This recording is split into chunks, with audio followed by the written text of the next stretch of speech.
Por tanto, no te avergüences de dar testimonio de nuestro Señor, ni de mí, preso suyo, sino participa de las aflicciones por el Evangelio según el poder de Dios, quien nos salvó y llamó con llamamiento santo, no conforme a nuestras obras, sino según el propósito suyo y la gracia que nos fue dada en Cristo Jesús antes de los tiempos de los siglos, pero que ahora ha sido manifestada por la aparición de nuestro Salvador Jesucristo, el cual quitó la muerte y sacó a luz la vida y la inmortalidad por el Evangelio, del cual yo fui constituido predicador, apóstol y maestro a los gentiles, por lo cual asimismo padezco esto, pero no me avergüenzo, porque yo sé a quien he creído y estoy seguro que es poderoso para guardar mi depósito para aquel día.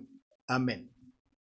Repetiré solamente un versículo, el versículo número 12, que dice: por lo cual asimismo padezco esto, pero no me avergüenzo, porque yo sé a quien he creído y estoy seguro que es poderoso para guardar mi depósito para aquel día. Una de las características que tiene esta carta maravillosa de Pablo a Timoteo, la segunda carta, es que tiene versículos bastante memorables, muy importantes en el contexto del Nuevo Testamento, muy significativos, muy didácticos y, por cierto, de gran alimento espiritual. La semana antepasada estábamos leyendo y estudiando este versículo 7, que Dios no nos ha dado espíritu de cobardía, sino de poder, de amor y de dominio propio. Pero ahora nos topamos en esta misma sucesión de ideas del apóstol Pablo con este versículo 12 conclusivo, pero que además está revestido de una gran enseñanza, un gran aprendizaje, y podemos contemplar el corazón del apóstol Pablo aquí. Este versículo 12, que ya hemos leído un par de veces, es significativo en el contexto de todo el capítulo 1, y vale la pena que lo tengamos en ese contexto, que lo reservemos en ese contexto.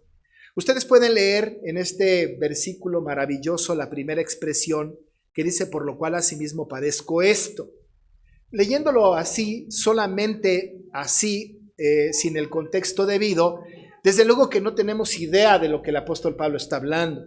Está haciendo referencia a algo que ya dijo, pero no solamente algo que ya dijo, sino está dando alguna palabra de algunas cosas que él ha experimentado. Él está diciendo: asimismo padezco esto. La gran pregunta que tenemos es: ¿qué es esto? Y además, ¿qué es a lo que se refiere con padecer? Dice: ¿por qué? Por lo cual asimismo padezco esto. ¿Qué es lo que está padeciendo? Insisto que tomando este versículo fuera de contexto pudiésemos imaginarnos muchas cosas. Alguien que no tuviera el contexto adecuado de esta carta y de su vida propia, pudiese pensar que el padecimiento del apóstol Pablo tiene que ver con aquello que le pedía al Señor 3 veces, que le quitara el aguijón de su carne, y del cual el Señor le dijo: bástate mi gracia. No hay duda que esta expresión de bástate mi gracia es muy importante en la vida del apóstol, como en la vida de cada uno de nosotros que somos creyentes a la postre, a la larga, en este tiempo. Pero desde luego que no está hablando de este padecimiento, de un padecimiento que le aqueja su carne, que le aqueja su propio cuerpo. Decir eso entonces sería especular al respecto del padecimiento del apóstol. Pero ¿qué sí está diciendo? ¿A qué se está refiriendo el apóstol Pablo cuando habla del padecimiento al cual se está refiriendo? Bueno, pues cuando se habla del padecimiento del apóstol Pablo, estamos hablando del padecimiento que da como resultado su ministerio, su trabajo ministerial, a lo que se está dedicando, esa proclamación del evangelio a los gentiles, esta obra maravillosa que tiene de proclamar el evangelio. Y cualquiera de nosotros se preguntaría, y con justa razón, ¿cómo es que se puede padecer por el ministerio? ¿En realidad se padece? Cuando predicamos el evangelio a las personas, por supuesto que nuestro lenguaje no está: ven a Cristo para que tengas padecimientos en tu ministerio. Sería como un mensaje contradictorio según nuestra propia lógica. Más al contrario, cuando hablamos con otras personas del evangelio, le decimos: ven a Cristo y vas a tener éxito, todo se va a arreglar y vas a ser feliz por siempre, como en las historias, esas historias que se cuentan a los niños. En realidad, cuando pensamos en el padecimiento del ministerio, ninguno de nosotros puede pensar que en el ministerio se sufre. Quizá algunas personas que tienen su cristianismo más ligero, light, digamos, pueden pensar que en el ministerio no se padece. Con esto no quiero decir, por supuesto, que no hay bendición. Por supuesto que hay bendición. Desde luego que hay gozo en el ministerio, hay mucho gozo cuando se habla de Cristo y cuando está uno en el ministerio de Cristo. Pero también, por supuesto, también hay padecimiento. Ya lo había dejado claro el apóstol Pablo en el versículo 8. Porque si usted recuerda, ¿verdad? Ya lo mencioné un poco la semana antepasada, pero ahí en el versículo 8 nos deja un poquito de claridad. Él dice, por tanto, no te avergüences de dar testimonio de nuestro Señor, ni de mí, preso suyo, sino participa de las aflicciones por el evangelio según el poder de Dios. Participa de las aflicciones por el evangelio. Él está preso. Recuerden que él está esperando una sentencia, está preso. Pero además él ha sufrido, ha tenido aflicciones por el evangelio. Ha sido afligido por el evangelio. Cuando pensamos en el apóstol Pablo y cuando lo tenemos aquí descrito o escribiendo esta carta, tenemos que tener en la mente que estamos hablando de sus últimos escritos. El último registro escrito que tenemos del apóstol Pablo es este. Así que ya debemos de ser testigos de la plétora de padecimientos, el cúmulo de sufrimientos que el apóstol tuvo en su ministerio. Muchísimo sufrimiento, grandes padecimientos. Él habla de las aflicciones por el evangelio según el poder de Dios. Él está preso, recuérdenlo, y está preso por causa del evangelio. Está preso por causa del evangelio. Y esto padece. Ahora, padecer no tiene que ver necesariamente con estar en desacuerdo con el padecimiento, solamente es afirmar una realidad. Estoy padeciendo. No se está quejando, no está diciendo ¿cómo me libraré de esto? Más bien está haciendo una afirmación. Padezco, ¿verdad? Padezco esto. Una descripción bastante gráfica de los padecimientos del apóstol Pablo lo encontramos en 2 Corintios capítulo 11, en los versículos 24 a 28. Mire usted nada más de qué se trata, en resumen, el padecimiento del apóstol. 2 Corintios 11, 24 a 28, dice, de los judíos, 5 veces he recibido 40 azotes menos 1. 3 veces he sido azotado con varas, 1 vez apedreado, 3 veces he padecido naufragio. 1 noche y 1 día he estado como náufrago en alta mar, en caminos muchas veces, en peligros de ríos, peligros de ladrones, peligros de los de mi nación, peligros de los gentiles, peligros en la ciudad, peligros en el desierto, peligros en el mar, peligros entre falsos hermanos, en trabajo y fatiga, en muchos desvelos, en hambre y sed, en muchos ayunos, en frío y en desnudez, y además de otras cosas, lo que sobre mí se agolpa cada día, la preocupación por todas las iglesias. Es un resumen de sus padecimientos. Uno dice, de veras, apóstol Pablo, por todo esto padecías a causa del ministerio. Todo esto era por causa del ministerio. Usted puede recordar al apóstol Pablo antes de ser convertido, que él era un hombre importante dentro del rubro de los judíos, dentro del campo de los judíos, muy importante. Y renunció a todo aquello con tal de ganar la excelencia del conocimiento de Cristo. Él dijo, lo tengo por basura.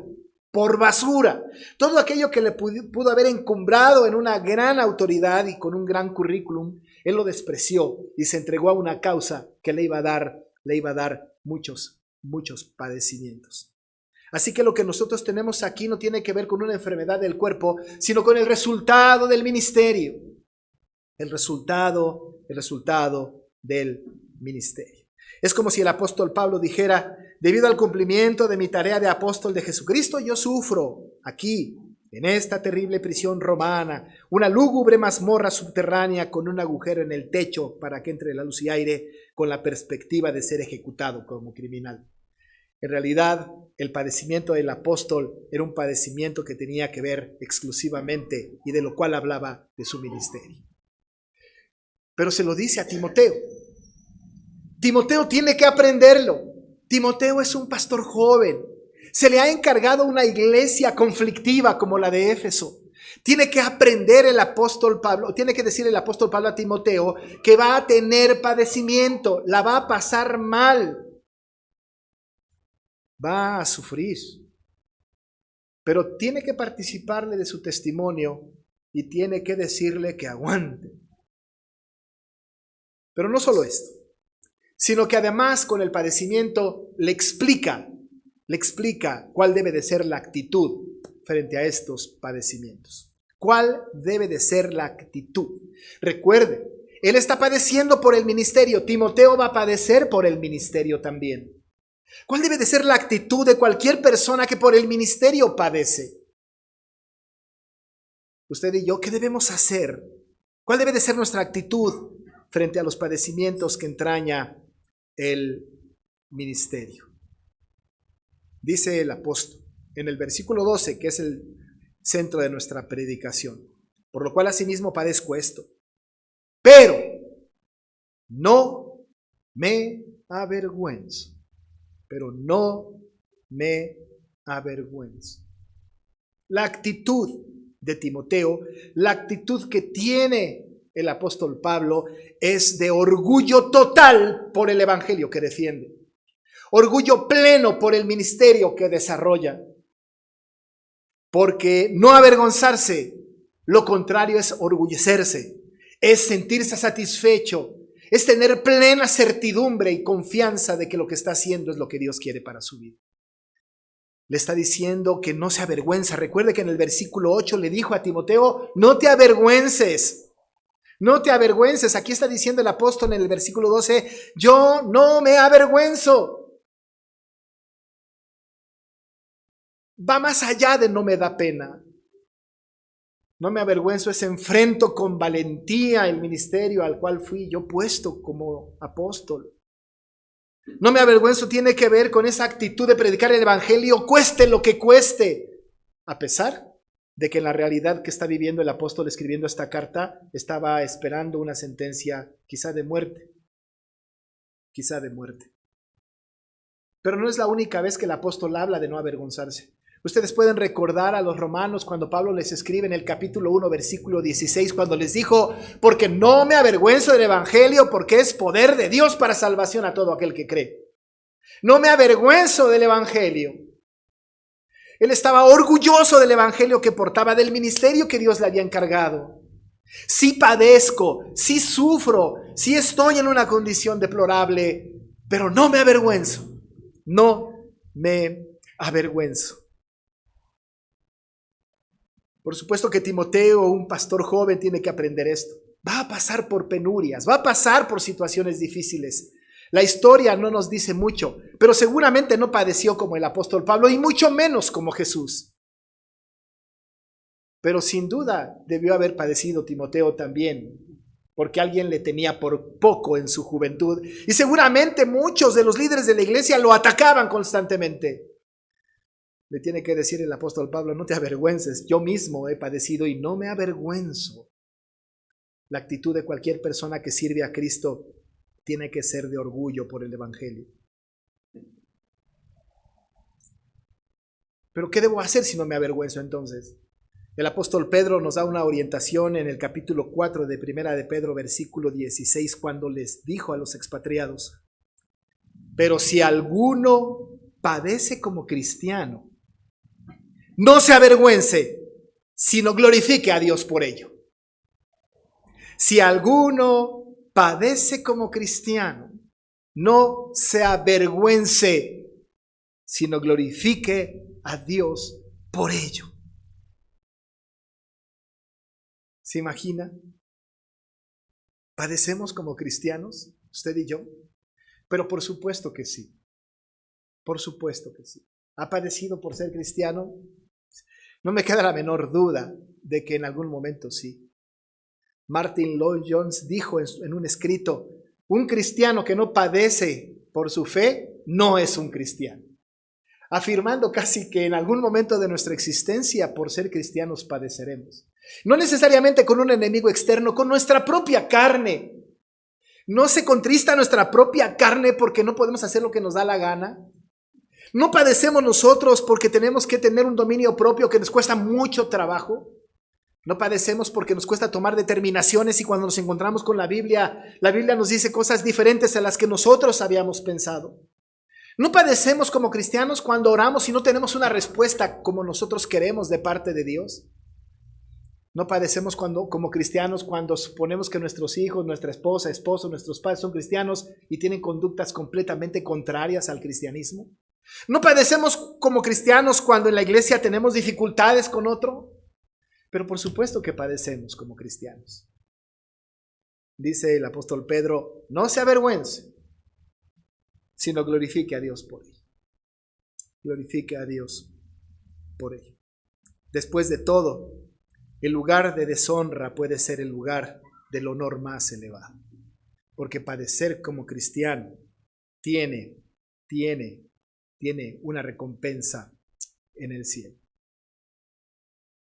Por eso el apóstol le dice a Timoteo, participa de las aflicciones por el evangelio en el versículo 8. Ciertamente padezco, ciertamente hay sufrimiento, pero no te avergüences. Yo, dice el apóstol Pablo, preso suyo, no me avergüenzo. Pero ¿dónde está la base de su confianza? ¿En dónde está puesta la base de su confianza? Dice el texto. Después dice, pero no me avergüenzo, dice, porque yo sé a quién he creído y estoy seguro que es poderoso para guardar mi depósito para aquel día. Yo sé a quién he creído y estoy seguro. Quiero que se quede con estas dos frases. Yo sé y estoy seguro. Hay un curso por ahí que tengo, escrito por Gerald Langhais, que así se llama para catecúmenos. Yo sé y estoy seguro. Yo sé y estoy seguro es una combinación de dos frases paralelas que son muy importantes. Yo sé y estoy seguro. Para que yo pueda estar seguro necesito saber. No puedo estar seguro sin saber.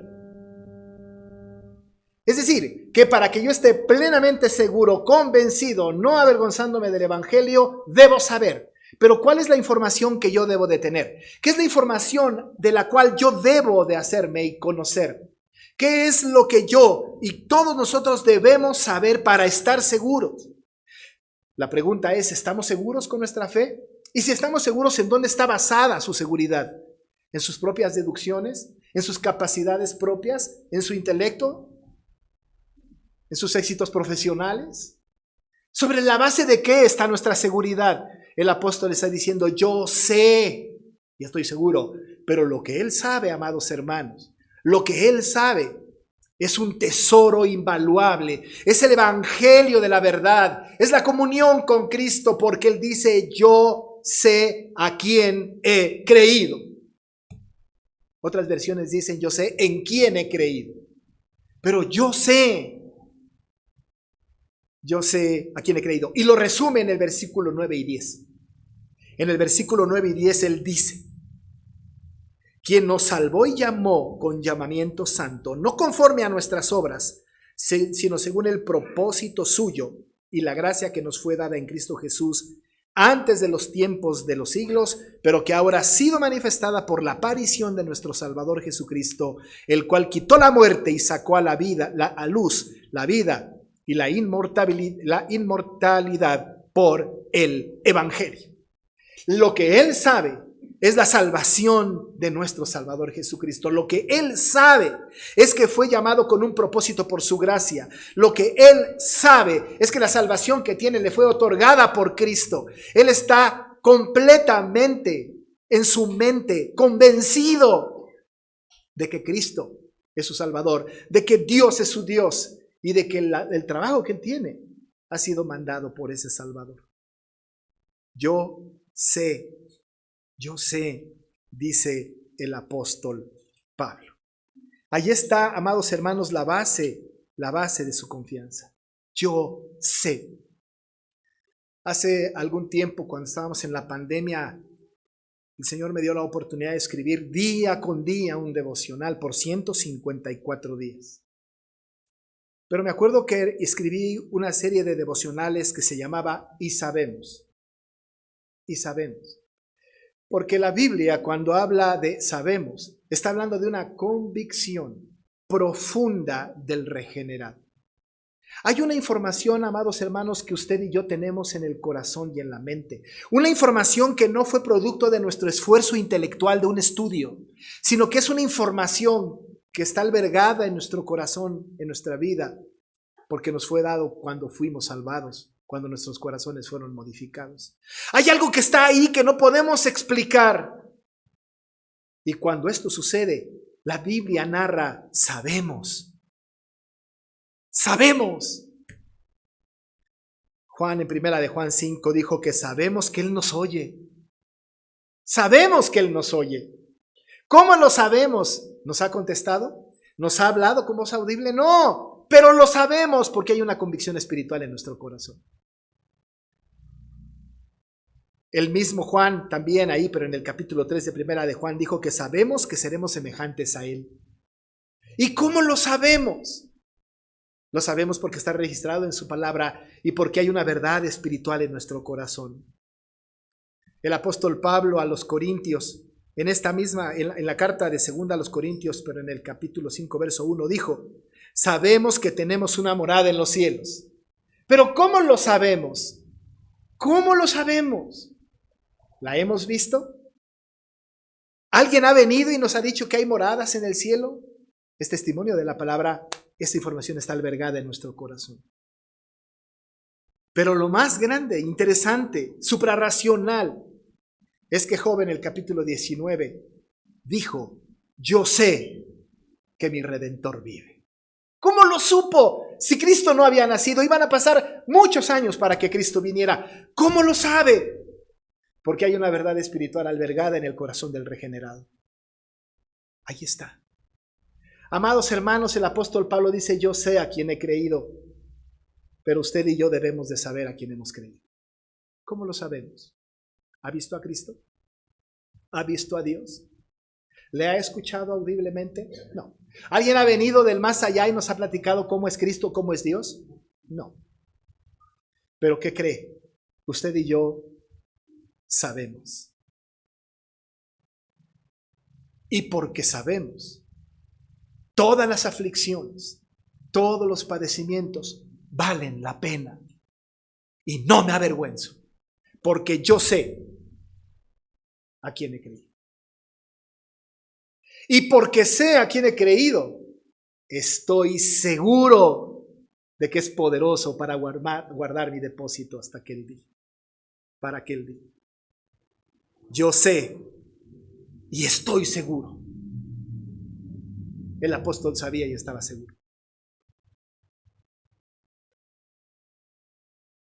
Una de las doctrinas cardinales de la salvación para la iglesia reformada, presbiteriana, confesional, es la seguridad de la salvación.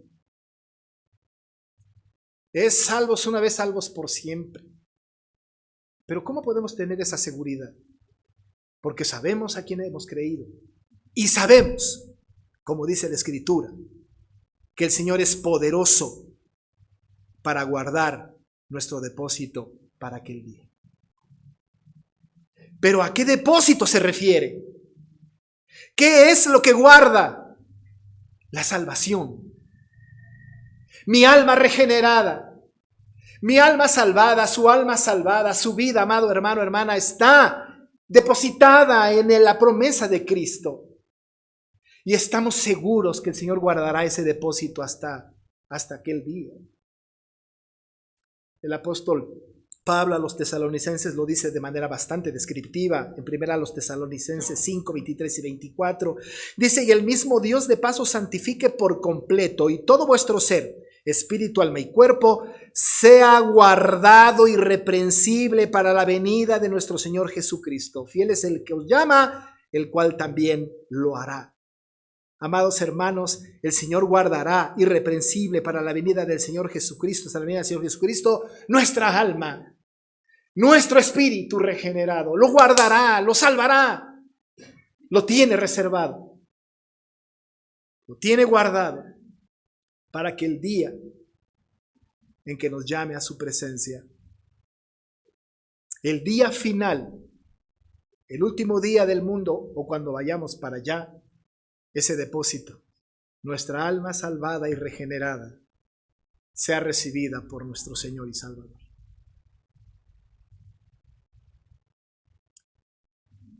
Sí podemos padecer, sí la podemos pasar mal, pero no nos avergonzamos. No nos avergonzamos porque sabemos a quién hemos creído. Y yo no sé usted, yo sí, y creo que ustedes también. Y estamos seguros de que es poderoso para guardar nuestro depósito para aquel día. ¿Vale la pena padecer? Por supuesto que sí. Por supuesto que sí. Vale la pena. Pero en ese padecimiento estemos orgullosos, porque sabemos en quién hemos creído y estamos seguros que guardará nuestro depósito para aquel día. Oramos. Con la convicción, Dios nuestro, de que tú eres el guardador de nuestra alma,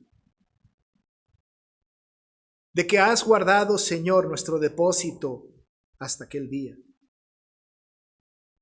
En este mundo, como dijo Jesús, tendremos aflicción. Y a causa del ministerio seguramente padeceremos. Pero Padre, ayúdanos para no avergonzarnos, sino para estar orgullosos de un evangelio que nos fue encargado, porque sabemos a quién hemos creído y estamos seguros de que eres poderoso para guardar nuestro depósito para aquel día. Alabado y glorificado sea, Señor, por tu palabra santa. Confírmala en nuestro corazón en el nombre de Jesús. Amén. Voy a pedirle, amados hermanos, que estemos de pie para recibir la bendición.